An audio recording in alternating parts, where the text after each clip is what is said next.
우리 앞에 두 사람 같이 인사하겠습니다. 사랑하고 축복합니다.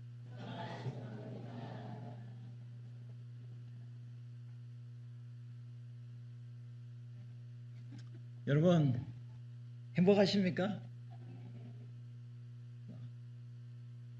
그 정도 행복의 수준이 그 정도 같아요. 소리만큼. 다시 묻겠습니다. 여러분 복 있는 사람입니까? 네. 똑같은 말이에요. 성경에서 이야기하는 해피한 사람, 행복한 사람, 또 복 있는 사람의 기준은 세상적인 어떤 복 개념과 또 행복의 기준이 다르다는 것을 여러분들이 아셔야 됩니다. 오늘은 어떤 사람이 정말 복 있는 사람일까? 복된 인생을 살아갈까? 정말 어떤 사람이 행복한 인생을 살아가는 행복한 사람일까라는 것에 대한 말씀입니다. 시편 1편은 너무나 중요한 장이죠. 왜냐하면 시편이 150편인데 1편은 집의 현관문과 같습니다. 현관에 들었으면 그 집 형편 사정을 어느 정도 그림으로 그려줄 수 있잖아요. 그래서 시편 1편만 알면 시편 전체가 어떻게 전개되는지 150편이 어떻게 우리에게 말씀하고 있는지 전체를 볼 수 있는 그림이 1편에서 우리에게 보여주고 있다 하는 것이죠. 여러분 동물과 식물이 생명을 유지하고 성장하는데 꼭 필요한 성분이 무엇인가? 물론 토양이 좋아야 되죠. 햇빛도 있어야 되고 공기도 있어야 되죠. 다양한 그런 영양소가 필요합니다. 하지만 절대적으로 필요한 거, 사람에게나 동물에게나 또 식물에게나 나무에게나 절대적으로 필요한 것이 뭘까요? 물입니다. 물. 맞춰서 감사드립니다. 축하합니다. 물입니다. 자, 물을 또 한 잔 마셔야 될 것 같은데 여러분 물을 다 가지고 오셨어요? 항상 우리가 뭘 가지고 다녀야 돼요? 물병을 가지고 다녀야 됩니다. 등산 갈 때만 물병을 갖거나 운동할 때만 물병을 갖는 것이 아니라 항상 내 손에는 물병이 들려 있어야 됩니다. 물을 먹어야 된다는 거예요. 물을.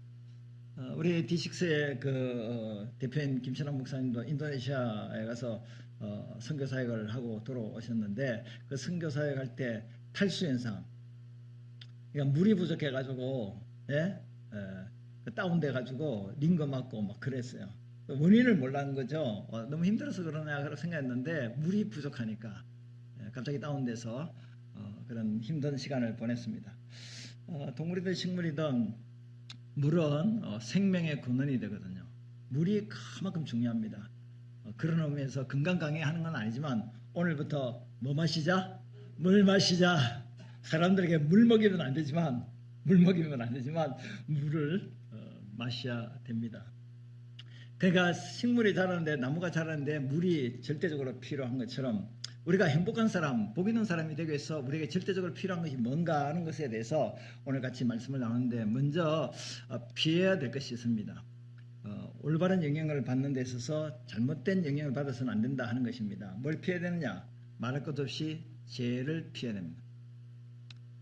여러분 영향력, 우리가 살아가면서요 환경의 영향력을 받고요 또 사람들의 관계 속에서 영향력을 받습니다.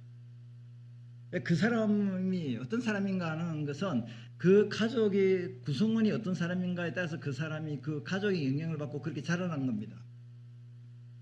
그 사람이 어떤 공동체 속에서 살아왔는가, 어떤 직장에 다니고 어떤 학교에 다니고 어떤 사람과 만나는가, 그 친구를 보면 그 사람을 알 수가 있어요.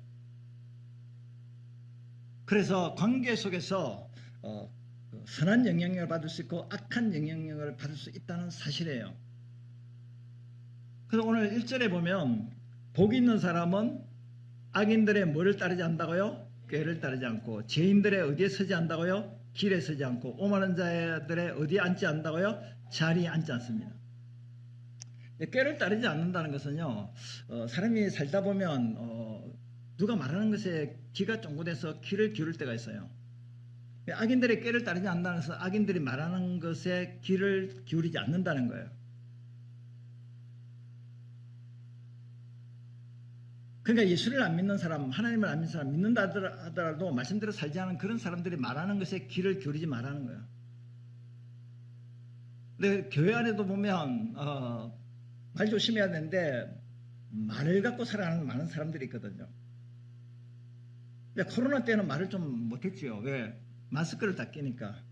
왜? 마스크를 끼니까. 밥 먹을 때만 마스크를 벗으니까. 말을 좀 줄이는 거죠. 그래서 우리가 우리가 악인들에게, 믿지 않은 사람에게, 하나님과 관계가 단절된 사람들에게 가서 자신의 삶의 문제를 상담해서는 안 된다는 사실. 그 사람들이 우리에게 어떤 상담을 해주겠습니까? 어떤 조언을 해주겠습니까? 어떤 우리 앞으로 나갈 길을 어떻게 길을 제시해 주겠습니까? 하나님과 상관없는 조언을 하겠죠. 충고를 하겠죠. 길을 제시하겠죠. 그러니까 우리가 좋은 분별력을 가지고, 정확한 분별력을 가지고 사람들이 하는 말들을, 이 길을 여과기를 통해서 여과시켜야 돼요. 들을 말이 있고 듣지 말아야 될 말이 있어요. 그러니까 죄를 피할 수 없는 그 죄에 대한 유혹되는 말을 하게 되면 이 길을 어떻게 해야 돼요? 씻어야 돼요. 예? 잘못된 말을 들으면 길을 어떻게 나가요? 씻어야 돼요. 그리고 잘못된 말을 듣다 보면 자기도 모르게 그 말을 따라서 자기도 모르게 악인들의, 죄인들의 길에 서게 돼요.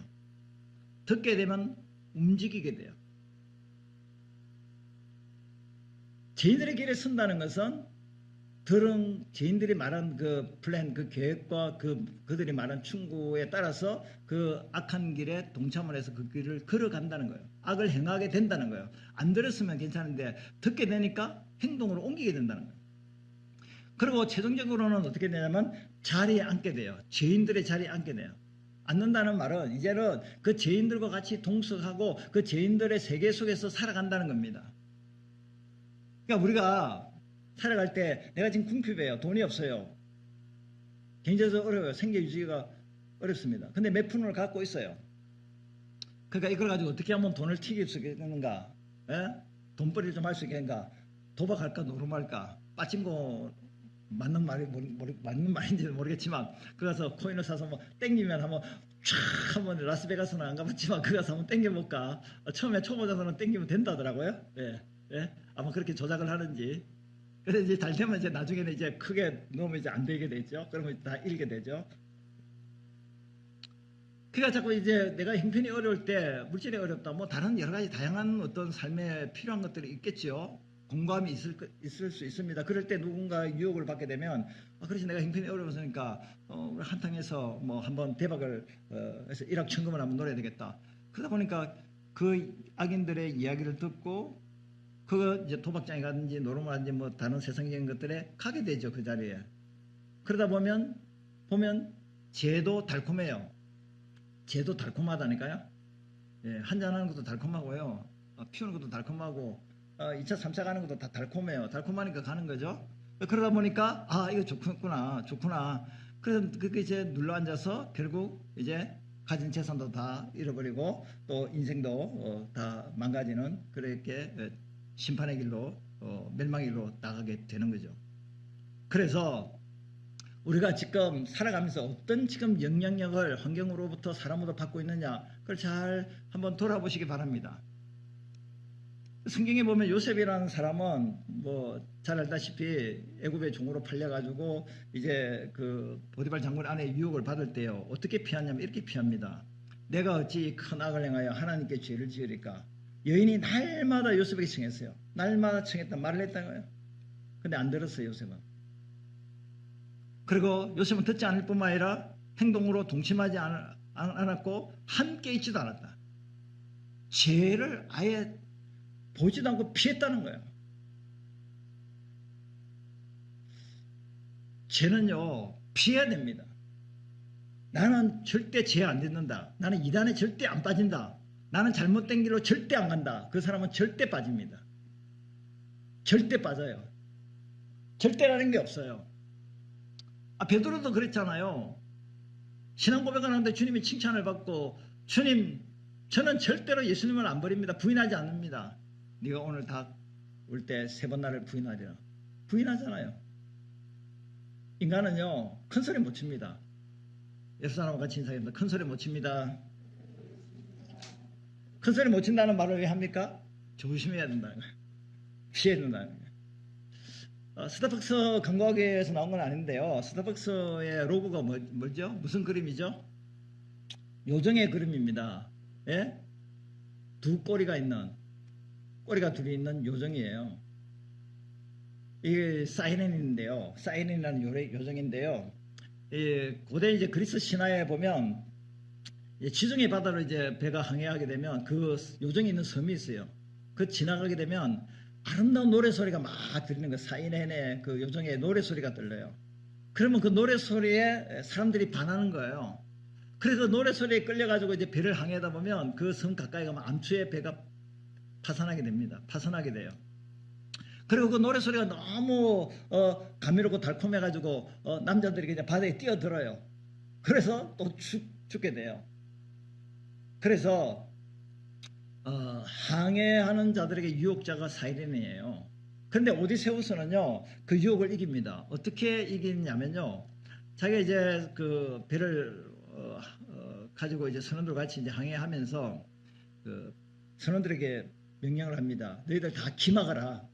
기막하라. 그 말. 사이렌의 그 아름다운 노래 소리를 못 듣고 다 기를 막게 합니다.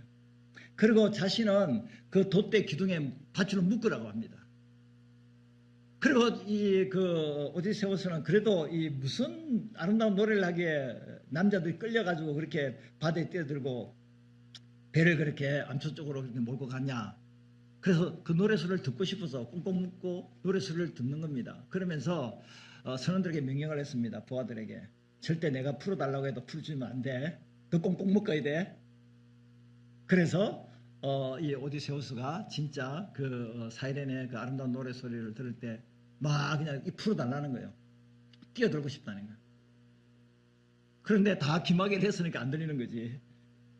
거기다가 더 그 명령에 순종하지 말라고 그랬으니까. 그래서 그 유혹의 섬을 잘 지나왔다. 결국에는 죄악의 유혹 소리가 우리 세상에 너무 많습니다. 아무도 자신만만하게 이야기할 수 없습니다. 피할 수밖에 없죠.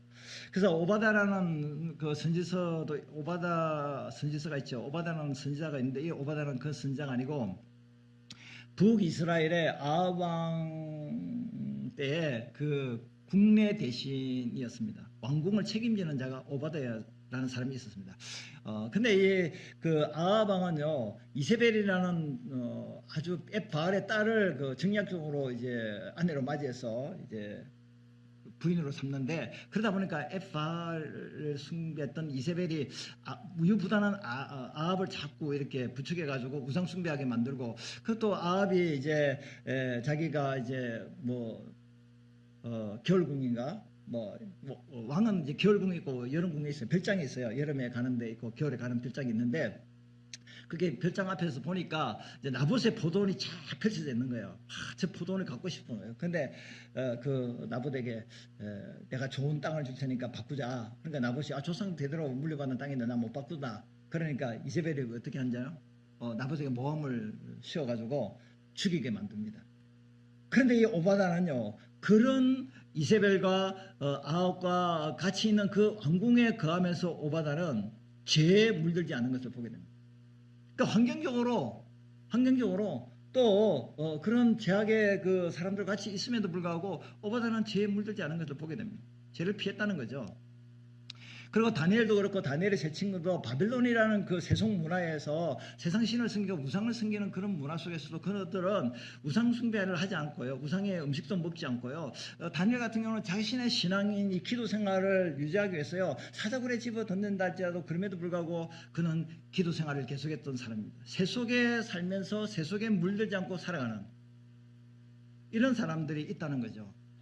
그래서 우리가 복 있는 사람으로, 행복한 사람으로 살아가려면요 죄를 피해야 됩니다. 죄를 피해야 돼요. 그리고 올바른 영향력을 선택하려면요 더 적극적인 것은요 죄를 피할 뿐만 아니라 우리가 해야 될 적극적인 것은 뭐냐면 하나님 말씀을 묵상해야 됩니다. 할렐루야. 사실 이번 주의 요절은 1장 6절도 요절이지만 1장 6절은 요절은 2절의 그 말씀을 순종한 결과로 6절이 나오는 거예요.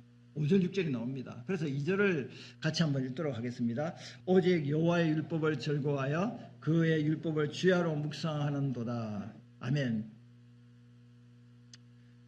그러니까 우리가 올바른 그 영향력을 받으려면, 그리고 올바른 영향을 받아야지 올바른 선택을 하고 올바른 삶을 살아갈 수 있지 않습니까? 잘못된 영향을 받으면 안 되잖아요. 거기서 그 굴레에서 벗어나서 나와야 되잖아요.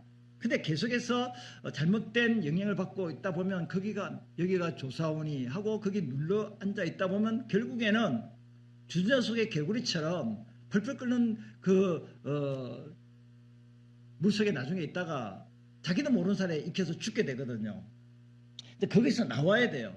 그러니까 우리가 하나님 앞에 나와서 말씀을 드릴 때는요, 이 정신을 바짝 차리고 말씀을 드려야 돼요.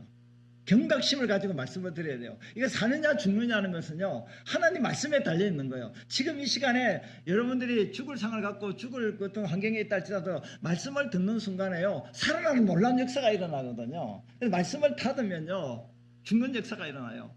사이렌의 소리는 길을 막아야 되지만요, 하나님의 음성은요, 길을 열어야 돼요. 죄에 대해서는 죄를 피해야 돼요. 죄악을 피해야 된다니까요.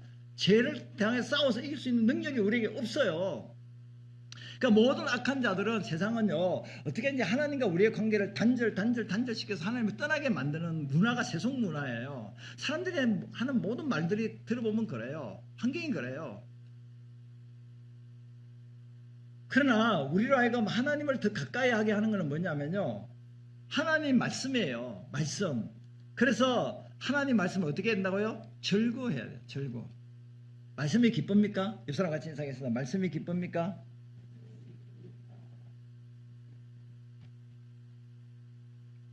말씀이 기쁩니까? 라는 말은 뭐냐면, 말씀의 맛이 닿냐고요. 말씀의 맛이 달아요? 오늘도 읽고 내일도 읽고 공부하고 연구하고 암송하고 설교 시간이 기다려지고 말씀이 너무 사모가 됩니다. 할렐루야. 이 정도입니다. 말씀이 단말씀같이 즐거우니까 말씀을 주야로 묵상하게 되는 거예요. 말씀이 즐겁지 않은데, 기쁘지 않은데 무슨 말씀을 들으려고 하고 읽으려고 하고 암송하려고 말씀을 쓰려고 하겠습니까? 말씀 공부를 하려고 합니까? 도망가지. 죄는 즐거워요. 죄는 달콤해요. 근데 말씀은 안 달콤해. 말씀은 우리 둘째 손자가 이야기하는 것처럼 안 좋아, 안 좋아. 좋아, 안 좋아. 세상의 죄는 어때? 좋아. 말씀 안 좋아. 말씀을 기뻐해야 돼. 말씀이 당겨야 돼. 말씀의 맛을 느껴야 돼요. 당겨야 된다니까요. 세속의 사인의 소리를 듣고 지나가다가 커피숍, 스타벅스, 그래서 맛이 끌리는 거예요. 여기 안중에도 이 스타벅스 하나 여기 그 외곽에 세웠는데 저기 뭐 세워서 스타벅스 되겠나라고 생각했는데, 그래도 지나갈 때 보니까 차들이 좀 돼 있더라고요. 끌리는가 봐. 사이렌 소리. 예? 커피의 어떤 그 매력에 끌리는가 봐. 그러니까 말씀에 우리가 막 끌려야 되는 거예요. 말씀에 끌려야 돼. 죄는 막 싫어. 안 좋아. 그러니까 말씀은 막 나를 끌려가. 지남처럼 끌어가. 그래야지 묵상이 되고 읽고 암송하고 실천하게 되거든요. 우리가 신명기 6장 4절 9절부터 하나님 말씀을 마음에 새기고 내 자녀에게 부지런히 가르치는데, 집에 앉았을 때 길을 갈 때든지 앉았을 때 일어날 때든지 누워있을 때 이제 말씀을 가르치라 그러잖아요. 그러니까 이 말씀에 젖어져야 돼요. 복 있는 사람으로 살아가는 그 적극적인 어떤 행동이 뭐냐면, 하나님 말씀에 푹 젖어들어야 돼요. 죄에 젖어들면 죄인의 자리에 서서 죄악의 삶을 살아가지만, 하나님 말씀에 젖어들면 하나님 말씀이 내 속에 꽉 찼기 때문에 말씀에 따라서 살아갈 수밖에 없다는 거예요. 그래서 육신의 사람이냐 성령의 사람이냐를 결정짓는 것이 뭐냐면 말씀에 있다는 거예요. 하나님 말씀은 살았고 운능력에서 좌우의 날선 어떤 것보다 예래의 혼과 영과 관절과 고슬을 찔러 쪼개기까지 하면 네 마음의 생각을 드러낸다 그러잖아요. 말씀 앞에 서면 내 적나라한 모습이 다 드러나요. 그러니까 말씀을 들으면 경각심이 생기는 거예요. 말씀을 들으면 막 그냥 어떤 힘도 생기고 막 그냥 또 내 어두운 것들이 드러나면서 뭐 그냥 귀신 들려가지고 왁 하면서 막 귀신 떠나가는 것처럼 내 어둠이 막 떠나가고 내 마음의 모든 상처도 치유되고, 예? 그리고 막 기쁨이 몰려오고 막 그냥 이 말씀이 나를 막 내 안에서 막 치유하신다는 거예요. 할렐루야.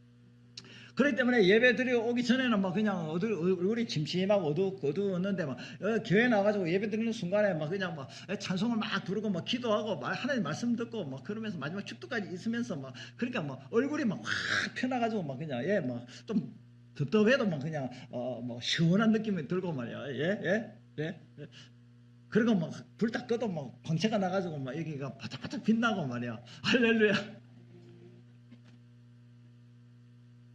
미용이 다른 게 없어. 미용이 다른 게 없어요. 예배만 잘 들으면 미용이 됩니다. 핸섬해집니다. 아름다워져요. 왜? 말씀은 순결하게 한다. 말씀은 정확하다. 말씀이 주는 엄청난 많은 유익이 있기 때문에 말씀이 다 못한 거예요. 말씀의 맛을 아는 사람이 말씀을 가까이 하게 돼요. 내가 죽을 이 환경과 여건에 있었는데 하나님 말씀이 나를 살렸구나. 이 말씀이 내 인생의 어떤 구약이 되고 신약이 되고 보약이 됐구나. 그러니까 말씀은 영양가가 있는 거예요. 한마디로. 할렐루야. 영양가가 있는 거예요. 먹어봐야 맛을 알고 경험해봐야지 그 맛을 아니까 이 맛을 아는 이상은 떠날 수가 없는 거예요. 그래서 우리 D6 하는 가운데 이제 우리 가정들 모임에서 같이 말씀을 나누는데 너무 좋다는 거예요. 박수. 가정들이 말씀이 좋다면 이제 가정이 살아나기 시작하는 거예요.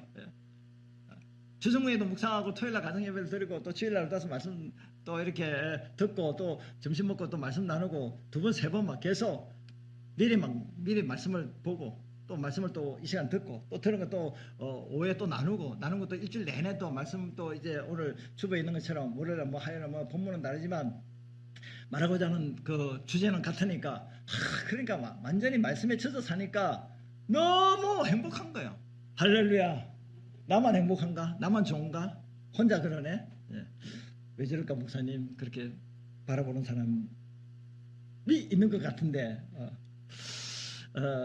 이 오바다라는 사람을 다시 이야기하면요, 이 오바다는요, 여기 성경에 보면 아합이 왕궁 맡은 자 오바다를 불렀으니 이 오바다는 여호와를 어떻게 하는 자라고요? 지극히 경외하는 자다. 그리고 사절에 보니까 그렇게 하나님을 지극히 경외하는 자이기 때문에 이세벨이 여호와의 선자를 멸할 때 오바다가 선자 100명을 가지고 50명씩 굴에 숨기고 떡과 물을 먹였더라. 이 생명 걸고 하는 거예요. 지금 우상 숭배자예요. 아합과 이세벨은. 하나님의 선자를 죽이는 그런 시대 속에서 이 국내 대신을 있으면서 왕비 몰래 선자를 살려주는 거예요. 떡과 물을 먹이는 거예요. 이거는 완전 반역죄지요. 반역죄, 처형당해야 돼요. 근데 왜 오바다가 이런 죄악의 세상 속에서도 끝까지 하나님과 관계를 가지면서 이런 어떤 하나님의 사람들을 도와주는 주의 뜻을 이루는 사람이 될 수 있냐면 여호와를 경외하는데 지극히 경외하는 자인데 12절에 보니까 당신의 종은 어려서부터 여호와를 경외하는 자라. 할렐루야. 어려서부터. 그러니까 오바다는 부모로부터 어려서부터 세속에 물들지 아니하고 오직 말씀에 물드는, 세속에 물드는 것이 아니라 세상의 죄악에 물드는 게 아니라 말씀에 물드는 자로 자라났다는 거야. 성경 읽고 기도하고 말씀 암송하고 이 말씀 이렇게. 사실 이제 인도네시아처럼 이제 앞으로 이제 갈 기회가 있겠지만은 D6 하는 이제 그 김철환 목사님 갔다 와서 간증을 들어보게 되면 그 인도네시아는 아직도 좀 우리보다 생활 수준이 조금 약해서 그런지 모르겠지만 메탄이라는 곳에는 다 이제 인도네시아는 이제 나라도 크고 인구도 많잖아요. 젊은 사람이 많아요. 앞으로 차세대 떠는 이제 나라라고 볼 수도 있는데 이제 거기는 이제 그 이슬람권이잖아요. 해교도 무슬림이잖아요. 그런데 이제 메탄이라는 곳은 이제 기독교인들이 90% 정도 된다고 그러더라고요. 기독교 성지와 같아요. 근데 거기 가니까 뭐 성경을 암송하는데요. 우리는 신명기 6장 4절부터 9절 암송 준비됐습니까? 시작! 쉐마 이스라엘들아 우리 하나님 여호와는 오직 유일한 여호와시니 너는 마음을 다하고 뜻을 다하고 힘을 다하여 내 하나님 여호와를 사랑하라. 오늘 내가 내게 명하는 이 말씀을 너는 마음에 새기고 부지런히 내 자녀에게 가르치며 집에 앉을 때는 길을 갈 때는 앉을 때 누웠을 때 이 말씀을 강론할 것이며 너는 그것을 내 손목에 매어 겨로 삼고 내 미간에 붙여 표로 삼고 내 집 문술조 자문에 기록할지니라. 할렐루야. 조금 틀릴 수도 있어요. 예. 근데 이거를 6장 4절부터 9절만 암송하는 것이 아니라 6장 전체를 다 암송한다니까요. 신명기 1장, 신명기 10편 1편 전체를 뭐 6절밖에 안 되니까 금방 암송하겠지만 통으로 다 암송하는 거예요. 뭐 로마서 전체를 암송하고 그래도. 근데 우리 아이들도 다 할 수 있어요. 얘들아, 소아야, 소유야, 암송할 수 있겠지? 다음에 서서 이제 암송 한번 전체를 한번 해보면 좋겠어. 신명기 6장 전체. 할렐루야. 아멘했지? 오늘 점심 2그릇 먹어라. 예, 닭볶음탕인가 그렇다. 그가 어려서부터 여호와를 경외하는 말씀 중심의 삶을 살다 보니까 죄악이 난무한 그런 시대의 왕궁의 국내 대신으로 있었지만 그 죄에 물들지 않고 끝까지 여호와를 경외하는 자로 살았던 자가 오바다라는 사람이다 하는 겁니다. 그래서 우리가 2절에 주의 말씀을 주야로 묵상하는 이런 사람에게 어떤 축복이 주어지냐면 영적인 축복이 줍니다. 영적인 안정감이라고 교재는 이야기해서 영적인 안정감, 영적인 축복을 받는데요.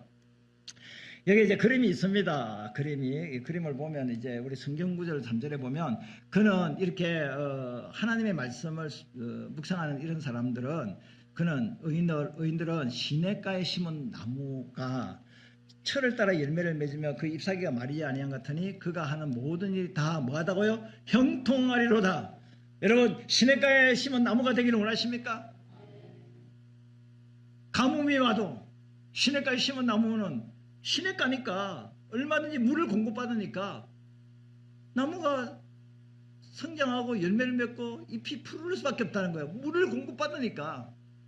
그러니까 마치 죄를 마시지 않고 죄의 물을 마시지 않고 예? 하나님의 말씀의 물을 주야로 묵상하면서 말씀의 물을 마시는 자는 시냇가에 심은 나무처럼 하는 모든 일이 다 형통하다는 거예요. 형통. 그러니까 복 있는 사람, 행복한 사람의 삶은 시냇가에 심은 나무 같아 형통하다는 형통. 여러분 형통한 삶을 살기를 원하십니까?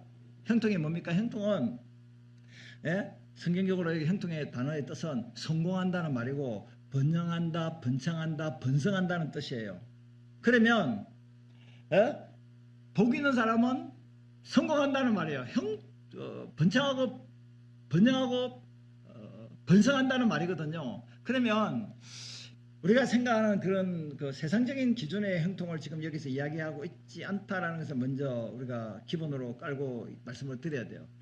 우리가 생각하는 형통은 세상적인 어떤 부귀영화를 누리고 모든 내가 생각하고 바라는 것들이 다 이루어지고 내 소원이 성취되는 것을 형통이라. 그러니까 장애물이 없이 정말 모든 일들이 순적하게 잘 되는 게 형통이다 라고 만사형통하세요. 뭐 그렇게 세상 사람들이 말하는 그런 형통의 의미가 아니다 하는 것을 먼저 생각을 하셔야 돼요. 여기서 말하는 형통은 육신적인 형통을 배제하는 건 아니지만 영적인 형통을 이야기하는 것입니다. 할렐루야. 영적인 형통. 여러분 이것이 왜 굉장히 중요하냐면요. 육신적인 형통은요. 영원한 것이 아니에요. 영적인 형통은 영원한 것이에요. 이 세상은요. 아까 찬양했잖아요. 오늘 찬양하는 그 핵심 단어 마음에 탁 왔는 구절이 뭐였어요? 이 또한 지나가리라. 이 또한 지나가리라. 가난도 지나가고 배고픔도 지나가고 고난과 고통도 지나가고 스트레스도 지나가고 모든 것, 이 세상의 모든 것들 부귀영화도 지나갑니다. 고통만 지나가는 게 아니에요. 부귀영화도 지나가고요. 모든 권력과 명예와 쾌락과 이 세상의 모든 우리가 추구하고 바라고 그걸 형통이라고 말하는 세상적인 형통은 다 어때요? 싸그리 다 지나가는 거예요. 근데 영원한 것이 뭐예요? 하나님 말씀만이 영원합니다. 주의 말씀은 뭐예요? 영원해. 하나님 말씀은 영원하니까 세상 것을 붙드는 사람은 역시 세상 것이 영원하지 않은 것처럼 그 사람도 영원하지 않도록 사라지게 되는 것이고, 하나님 말씀은 영원하니까 그 영원한 하나님 말씀을 따라 사는 사람은 말씀과 더불어서 영원한 삶을 이 땅에서뿐만 아니라 저 영원한 세상까지 연결되는 삶을 살아간다는 겁니다. 그렇게 살아가는 사람이 형통한 삶이 아닙니까? 잘 살다가 마지막에 절벽으로 떨어져서 꽝 하면 그 사람이 무슨 행통입니까? 아, 저 사람 돈 많구나, 출세했구나, 성공했구나. 그래서 막 그냥 장애물이 없이 막 그냥 할 거 못할 거 다 하면서 그냥 고속도로에서 아우토만 그 속도 제한이 없는 곳에서 120km, 200km로 막 어떤 분은 이제 부흥산 목사님인데 예, 이 사람이 좋은 차를 타고 이제 그 고속도로에서 200km 막 이렇게 달린다 하더라고요. 200km 막 200km 막 신나잖아요. 막 새벽이고 뭐 밤인데 딱 하는데 커브길이 나왔는데 그냥 추락해 가서 그냥 예, 주님 앞에 가까이 나갈 수밖에 없는. 여러분, 우리가 말하는 행동은요 그런 세상적인 행동이 아니에요. 세상적인 행동은 다 끝나요. 이제 요셉의 예를 들면 요셉도요 세상적인 육신적인 행동이 있었어요. 왜냐하면 비록 종으로 팔렸지만 애굽의 집에 갔어요. 종살이 하지만 총무가 됐어요. 그 가정 총무가 됐어요. 종이지만 총무니까 누리는 게 많을 거 아닙니까? 그리고 누명을 감옥에 갔지만 감옥에서도 간수장에게 총애를 받아가지고 거기서도 총무 역할을 했어요. 거기다가요 애굽에 또 총무가 돼요. 가정 총무, 깜빡에서 총무, 그 다음에 애굽의 이집트의 총리가 되는데요. 얼마나 한마디로 말하면 부귀영화를 누렸습니까? 승진했지요. 그 가뭄에 바로 다음에 높은 자리라니까요. 그 육신의 행동이죠. 육신의 번영이죠. 하나님 함께 하시면 그런 복을 주셨죠. 그런데 요셉에게 주목해야 될 가장 큰 복이 뭐냐? 그것은 고친다는데 제가 못 고쳤는데요. 창세기 50장 20절에 보면 당신들은 형제들이여 형이여 형들에게 이야기하는 거예요. 당신들은 나를 이렇게 종으로 팔아가지고 죽이려고 헤아려 하였으나 하나님은 그것을 선으로 바꾸사 오늘과 같이 많은 백성을 가뭄에서 구원할 수 있도록 생명을 구원하시려고 하나님 나를 여기에 먼저 보냈습니다. 그러니까 요셉은 어떤 신앙을 갖냐, 그 신앙 가진 그것이 그의 형통인데 그가 그렇게 삶이 고난하고 종으로 팔리고 어려운 일을 겪었지만 그럼에도 불구하고 그의 마음속에는 하나님의 뜻이 있다. 따라합시다. 하나님 뜻이 있다. 우리 삶에 어떤 공고한 일이고 힘든 일을 만날 때도 거기는 하나님의 손길이 있다는 거예요. 손길이 있다. 그게 하나님의 섭리예요. 모든 성공과 실패의 배후에 낭만과 절망의 배후에도 하나님의 손길이 반드시 있어요. 하나님의 손길이 있다. 그리고 하나님이 주권적으로 하나님 뜻대로 내 인생을 열어가고 또 인도한다는 걸 아는 거예요. 그것이 왜 행통일까요? 여러분들 인생을 살아가면서 실패를 맛봐야 안 봐요? 좌절과 절망을 맛봐야 안 봐요? 막 살기 싫다 이런 생각이 들 때가 있어요? 없어요? 여러분들은 뭐 외계에서 왔습니까? 딴 나라에 있는 사람인 것 같아가지고 목사님 뭐 실패를 해요. 난 실패가 없는데 왜 좌절과 절망을 해요? 난 좌절과 절망을 오직 잘 살고 아무 문제가 없는데 괜히 문제 있는 사람처럼 취급하네 라고 생각하는 그런 모습으로 보는 것 같아서 제가 말씀을 드리기가 조금 그거 한데 여러분 인생을 살다 보면 여러 가지 많은 어려움을 겪잖아요. 근데 어려움을 겪으면 어떻습니까? 아, 불통이구나. 죽어야 되겠다라고 생각하고 극단적인 선택을 하잖아요. 근데 형통이 뭡니까? 어려운 가운데서도 아, 하나님 뜻이 있구나. 계획이 있구나. 이 어려움을 이 또한 지나가리라. 다 지나가게 되면 그냥 지나가는 게 아니에요. 시간을 보내는 그냥 막 시간을 보내는 게 아니고 하나님의 시간을 보내는 거예요. 그러면 그것이 복이 되는 거예요. 그게 복이 되는 거예요. 그래서 그 자리에서 일어서게 되는 거예요. 그리고 중요한 거는 24절 25절인데 요셉이 이제 나는 죽을 것이나 내가 죽지만 내가 애굽의 총리로서 너희들을 먹여 살리고 막 그렇게 하는 것 같이 보이지만 근데 내가 죽지만은 하나님이 너희들을 돌보신다. 할렐루야.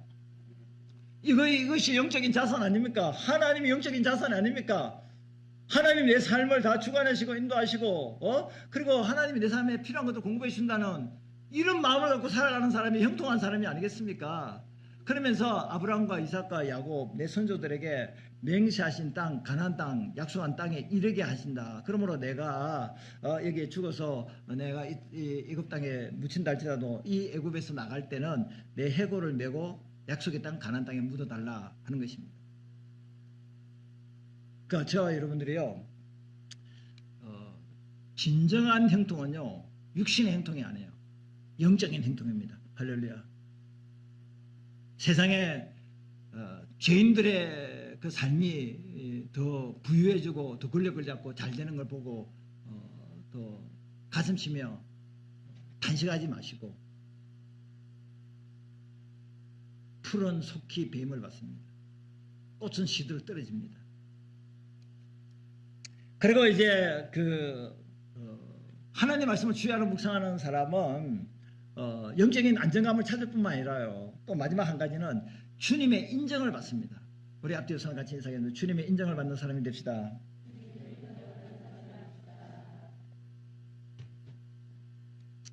하나님 뜻대로 말씀대로 살지 않고 죄악에 물들어 사는 사람은 하나님 인정을 받지 못하겠지요. 말씀을 묵상한다는 것은 그냥 성경 읽고 서고 공부하는 걸로 끝나지 않고 그것을 실천해 나가는 사람이 말씀을 묵상하는 사람인데요. 이런 사람은 결국에는 하나님의 인정을 받는데, 여기 성경의 6절에 보면 무릇 의인들의 길은 여호와께서 인정하시나 악인들의 길은 망하리로다. 하나님의 인정을 받는 길은 말씀에 따라서 사는 사람이고, 하나님의 인정을 못 받는 사람은 악인들의 길인데 결국에는 악인들은 망한다는 겁니다. 그러면 인정이라는 단어의 뜻은 뭐냐? 인정이라는 뜻은 주님은 의인들의 삶을 주의 깊게 지켜보신다. 지금 저와 여러분들 예수 믿고 구원받았잖아요.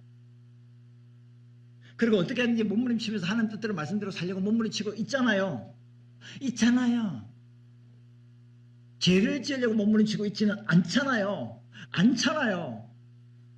어떻게 하든지 주님 뜻대로 살려고 묵상하고 말씀대로 살려고 노력하고 있잖아요. 않잖아는 아니고 있잖아요.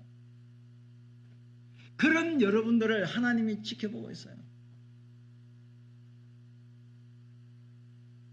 우리가 이제 저도 이제 야구도 안 좋아하는 건 아니고 또 좋아하는 것도 아니에요. 왜 그런 말씀을 드렸냐면요, 다 자기의 지역에 마다 그 야구 그 팀이 있잖아요. 프로팀이. 그러면 그 팀하고 하면은 그냥 자기 그 지역에 속한 팀이 이기기 위해서 막 그냥 난리 치잖아요. 응원도 하고 막 그냥 TV 틀어놓고 막 그냥 몇 시간 동안 앉아서 보잖아요. 저는 제가 속한 지역의 프로팀이 이기든 지든 아무 상관없어요. 저는 관심이 없어요. 야구는 그냥 홈런 치구나, 그렇구나, 이겼구나. 그런데 이제 세계 야구 선수권 대회를 하면은 그때 있는데 한국이 이겨야 돼. 난 한국 사람이니까. 나 지역은 별로 관심이 없어요. 한국 사람이니까. 축구도 어떤 지역에서 이거 누구 어떤 프로팀이 나고 아무 상관없어요. 저는 프로축구는 안 봅니다. 그런데 이제 한국하고 다른 나라하고 축구시합 월드컵이라는데 그런 거 하면 이제 그거는 봐요. 그러면 저는 이제 한국 사람이니까, 지역이 아니고 난 한국 사람이니까 이제 관심 있게 봐요. 전 선수가 왜 저기 똥볼을 차지? 저 골대 앞에서 왜 똥볼을 찾냐? 나 같더라도 그냥 뒷발로도 난 넣는다. 왜 저렇게 센터링을 해가지고 그렇게 할까? 이 사람이 패스해주면 되는데 뭘 자기 혼자 단독 드리블 해서 그렇게 하려고 욕심을 가지냐? 패스하면 완전히 노마크 찬스에서 슛도링 그렇게 하는 거냐? 근데 실제로 제가 해보니까 안 되더라고요. 실제로 마음대로 안 돼. 뛰다가 지쳐가지고 공에 와도 그냥 쳐다보기도 싫어. 예. 근데 우리 주님은 의인들의 삶을 주의 깊게 본다. 의인들의 삶, 예수 믿고 구원받아 하나님 백성된 자가 하나님 뜻대로 살려고 몸부림치는 것을 지켜본다. 지켜보는 이유가 뭡니까? 보살펴 주시고 지켜주시고 보호해 주시게 본다는 거예요. 하나님은 악인들에게는 관심이 없어요. 악인들은 겨워갖고 마지막에 심판받아 영원한 멸망 망할 자들이에요. 악인들에게 관심을 갖는 그거겠죠. 저들에게도 복음이 전거돼서 예수 믿고 구원받아 천국 갔으면 좋겠다. 하나님 백성이 좋겠다. 그런 의미에서 교회를 세우고 우리를 세워서 복음을 증가하시겠죠. 그런데 의인된 우리에게는 관심이 많아요. 예수의 피값으로 어렵다 인정을 받았으면 이제 어렵게 됐으면 어렵게 살아야 되잖아요. 아멘 안 하시네. 예수 믿고 구원받으면 제사함을 받았으니까 의인이 됐으니까 의인이 됐다면 어려운 삶을 사는 것이 당연한 거 아닙니까? 그런데 안 당연하게 살면 죄에 물들어 살면 회개하고 이제는 하나님 말씀에 따라서 주의 뜻대로 살아야 되잖아요. 그런 사람들에게 주님은 관심을 더 많이 갖고 있다. 보호해 준다. 그리고 인정하신다는 뜻은요, 의인의 삶을요 보장해 준다. 성리를 보장해 준다. 보장. 보장해 주십니다. 우리의 이 땅에 살 동안에도 삶도 보장해 주시고요. 천국에 확실히 들어가실수록 뭐 하신다고요? 승리를 보장해 주세요. 누가? 하나님이. 어떤 사람에게 예수 믿고 구원받아 죄악을 벗어버리고 하나님 말씀 묵상하면서 그 말씀대로 살려고 하는 자들에게 그렇게 살 수 있는 길도 열으시고 넘어지면 다시 일으켜 세워주고 7.8 이야기하시고 그리고 미래에 영원한 천국을 얻도록 승리를 보장하도록 이 땅에서뿐만 아니라 천국까지 갈 수 있도록 인도하신다는 거예요. 그것이 의인들을 하나님께서 인정하신다는 뜻입니다. 요한복음 7장 37절 39절 보시면요. 명절 끝날, 명절이라는 것은 초막절인데 초막절 끝날 그 다음 이제 초막절 일주일 동안 지키는데요. 그 끝날 이 8일째 되는 성회 때 예수께서 서서 외쳐 이르시되 누구든지 목마르거든 내게로 와서 마시라. 나를 믿는 자는 성경에 이런 것 같이 그 배에서 생수의 강이 흘러나오리라 하시니 이는 그를 믿는 자들이 받을 성령을 가르쳐 말씀하신 것이라. 자, 예수님께서 말씀했습니다. 누구든지 목마르거든 내게로 와서 마시라. 영적 갈증을 느끼는 자들이 있느냐? 영적으로 피폐된 자들이 있느냐? 내게로 와서 뭘 마시라고요? 물을 마시라. 물을 마시라. 물을 마시라. 여러분 영적인 갈증이 있습니까? 영적인 갈증. 야, 이렇게 물어보면 영적인 갈증이 뭐야? 성경에 대한 갈증인가? 기도에 대한 갈증인가? 예배에 대한 갈증인가? 물론 그것도 갈증이죠. 세상 것을 추구하면 추구할수록요. 마라의 썸물과 같아요. 돈을 막 추구하면요. 지금 내가 뭐 이렇게 예를 들어서 돈을 액수를 좀 높여보겠습니다. 뭐 액수를 높인다고 뭐 문제될 거 없으니까 1억이면 내가 평생 살 수 있을 것 같아. 예를 들어서. 근데 1억이 주어졌어. 근데 1억이면 평생 살 수 있는 객관적인 어떤 액수인데도 불구하고 2억이 있으면 조금 더 나을 것 같아. 그래서 2억이 돼서 그러면 갈증을 안 느낄까요? 돈만 그렇습니까? 세상에 그 어떤 명예라든지 권력이라든지 세상에 그 어떤 거가 됐든지 모르겠지만 어떤 종류가 됐든 간에 다 목말라 있어요. 만족을 못 한다는 거예요. 그러니까 채워지지 않는다. 세상 것으로 채워지지 않는다는 거예요. 세상 것으로. 그런 갈증이 있는 자, 인생의 수고하고 무거운 짐진 자들아, 그런 세상의 것으로 만족하지 못하고 갈증을 느끼고 있는 영혼들아, 갈증을 느끼면 뭘 마셔야 된다고요? 물을 마셔야 되잖아요. 물. 그게 뭐냐면 예수님을 믿으라는 거예요. 누구든지 세상적인 갈증을 느끼고 만족을 못하고 영혼의 갈증, 육신의 갈증, 모든 갈증을 느끼는 자들아, 나 예수에게 오라. 나를 믿는 자는, 나를 물처럼 마시는 자는 성경에 이런 같이 생수의 강이 흘러난다. 그 생수가 성령이다. 예수님을 믿으면 영적인 갈증이 해결될 줄로 믿습니다. 그러니까 우리가 말씀을 주야로 묵상하는 것이 예수님을 믿는 거예요. 그러니까 믿으라는 것은요, 현재 진행형이에요. 저와 여러분도 예수를 믿음으로 구원받았지요? 예수 믿지요? 아니, 예수님을 믿느냐고 물으니까 대답이 없어요. 이분이 진짜 아버지에게, 이분이 너희 아버지지? 그러니까 가만히 있어. 이분 너희 어머니지? 가만히 있어. 어메, 자기 아버지 어머니냐고 확인하는데도 자기 아버지 어머니 맞는데도 가만히 있어. 남의 아버지 어머니인가? 네. 여러분 예수님을 믿습니까? 그렇게 믿습니까? 하면 믿는다고 이야기해야 되잖아요. 이거 습관이 돼야 돼요. 습관이. 그래야지 살아가면서도 예수님 안 믿는 사람처럼 살지 않고 믿는 사람처럼 살게 되잖아요. 믿는다는 말은 현재 진행이라는 거예요. 한 번 믿는 것이 아니라 오늘도 믿고 내일도 믿고 모레도 믿고 주님 오실 때까지, 아니 천국에서도 계속 믿는 거예요. 믿는 거. 왜 이것이 필요하냐면요. 이 물을 마시듯이요. 갈증을 느낄 때 물 마시잖아요. 그러니까 인생을 살아가면서 갈증을 느낄 때가 많아요. 계속돼요. 그러니까 물이 절대적으로 필요하지요. 그 말은 뭐냐면 오늘도 예수 믿고 내일도 예수 믿고 계속 예수님을 믿어야 된다. 매일매일 매 순간순간 숨 쉬는 그날까지 들숨에 예수 믿고 날숨에 예수 믿고 예수를 믿어야 돼. 근데 광야를 지나면 이제 그 복음성가가 생각이 났는데요. 왜 나를 깊은 어둠 속에 홀로 두시는지, 어두운 밤은 왜 그리 길었는지, 나를 고독하게 나를 낮아지게 세상 어디도 기댈 곳이 없게 하셨네. 광야에 내가 서 있네. 인생의 어둠을 만났습니다. 고난과 시련과 어려움을 만났습니다. 그런데 내 주변에는 사람이 많습니다. 군중 속의 고독이라고 교인들도 많고 친척도 많고 많은데 이 어려운 이 어둠 속에 시련 속에는 나 홀로 있는 것 같이 느껴진다는 거예요. 또 실제로 또 그래요. 그리고 이 고난과 시련의 밤이 왜 끝이 없을까? 왜 이렇게 1년, 2년, 3년 이렇게 평생을 이렇게 힘들게 할까?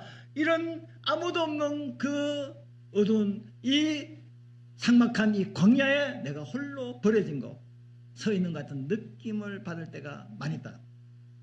근데 이 가사에 보면 그럴 때 주님만 내 도움이 되시고 주님만 내 어둠의 밤에 빛이 되시고 주님만 홀로 있는 나에게 내 친구가 되시는 광야, 주님 손 놓고는 단 하루도 살 수 없는 거 광야. 내가 광야에 서 있네. 여러분 우리가 인생의 광야에 서 있다 할지라도 거기에 누가 계십니까? 주님만 계시면 되는 거예요. 그래서 주님 손 놓고는 이 광야 같은 인생을 단 하루도 살 수 없어요. 아니 단 하루가 뭡니까? 1시간 아니 단 몇 분도 살 수가 없어요. 나머지 가사는 그냥 생략을 하고요. 왜 그러냐면 예수님을 믿는 것은 단 한 번만으로 끝나는 게 아니에요. 예수 믿습니까? 예, 믿습니다.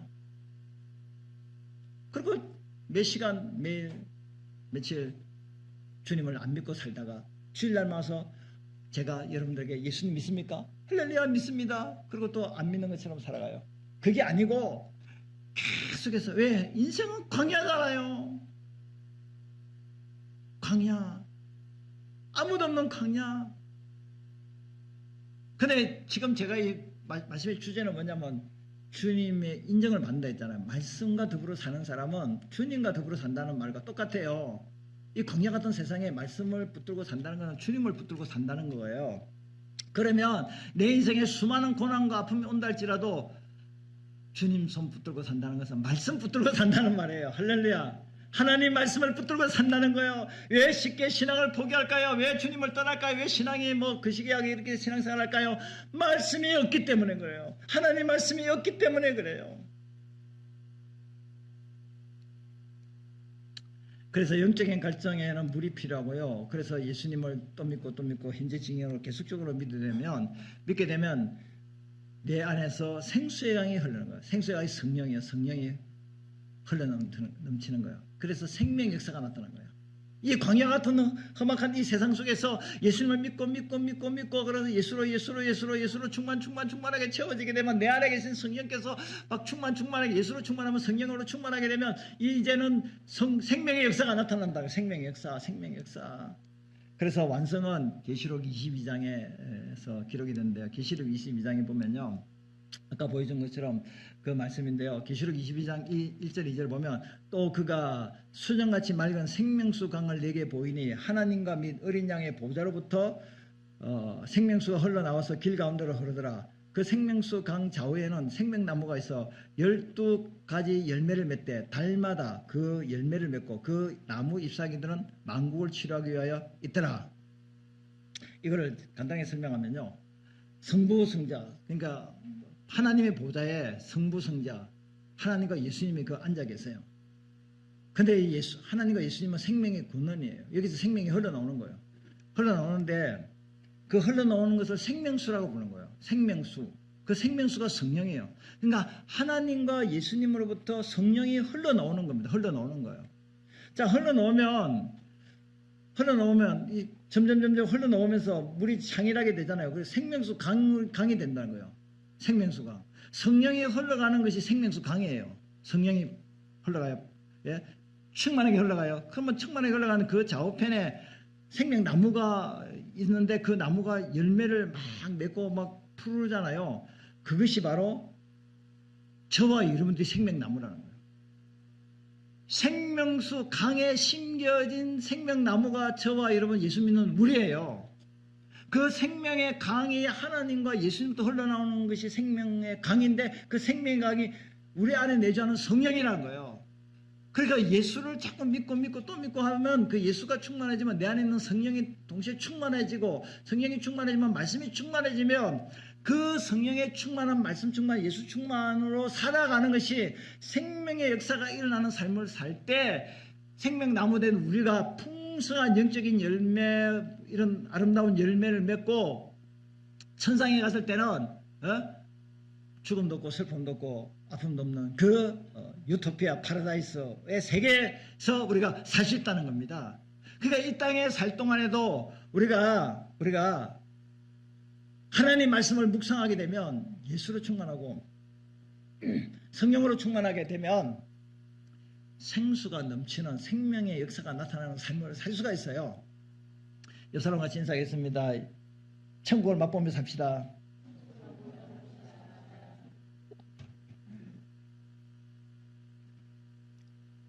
이 땅에서 지옥 같은 삶을 사는 사람은요, 지옥에 갑니다. 그리고 이 땅에서 천국을 맛보며 사는 사람은요, 천국 갑니다. 이 땅에서 지옥같이 살다가 천국 갈 수는 없습니다. 이 말은 뭐냐면 죄인의 삶을, 죄악의 삶을 살다가 하나님 없이 살다가는 천국 못 간다는 겁니다. 이 땅에서 죄악 많은 세상에서 죄에 물들지 않고 죄와 싸우고 죄를 짓지 않고 죄를 피하고 그리고 하나님 말씀에 젖어들기 위해서 말씀을 읽고 묵상하고 예배드리고 이런 삶을 살면 하나님과 친밀한 관계를 갖는 사람은 이 땅에 살 동안에 비록 완전한 건 아니지만 고난도 있고 힘들고 어렵지만 그러나 주님을 믿는 맛을 아는 거예요. 말씀의 맛을 아는 거예요. 자, 천국이 이런 거나 감을 잡고 느끼며 살다가 그런 사람이 나중에 천국 가서 완전히 100% 완전한 사람으로 천국을 맛보며 살게 된다. 이런 말씀이에요. 그래서 우리 앞에는 두 길이 있습니다. 여러분 보는 그림에서 어느 길이 사망의 길일까요? 죄인들의 길일까요? 나무를 보면 알 수 있습니다. 나무를. 이게 물을 공급받지 못해가지고 시내까지 심은 나무가 아니기 때문에 이 길은 죄인들의 길이에요. 결국 멸망의 길이라는 거예요. 넓은 길로 사람들이 가지요.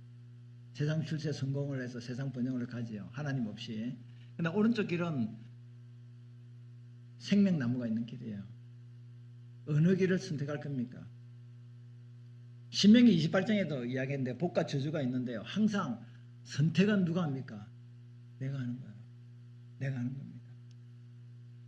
우리는 2절 말씀을 한번 같이 읽겠습니다. 오직 여호와의 율법을 즐거워하여 그의 율법을 주야로 묵상하는도다. 아멘. 말씀이 우리를 인도해 가야 돼요. 말씀이 우리를 인도해요. 어떤 세상 사람들이 영향을 끼치는 어떤 그 사람의 철학과 신념과 누구 어떤 말이 조언이 충고가 나를 이끌어가는 것이 아니라 세상의 규범이 나를 이끌어가는 것이 아니라 나의 어떤 지식과 경험이 나를 이끌어가는 것이 아니라 절대적으로 변하지 않은 영원한 언약의 자손인 우리가 하나님의 말씀이 우리 삶의 규범이 되고 우리 삶의 캐논이 돼서 말씀의 이끌림을 받으면 절대 물이 없는 삭막한 죽음의 골짜기 그 바삭 마른 그 나무가 있는 곳으로 가지 아니하고 풍성한 열매가 있는 영적인 열매 은혜가 넘치는 그 길로 걸어갈 수가 있다는 것입니다. 그래서 복 있는 사람은 나쁜 영향을 피합니다. 오직 하나님 말씀을 주야로 묵상합니다. 우리는 어떤 길을 선택해야 합니까? 그 선택에 대한 책임은 누구에게 있어요? 나에게 있어요. 우리 같이 찬양하겠습니다.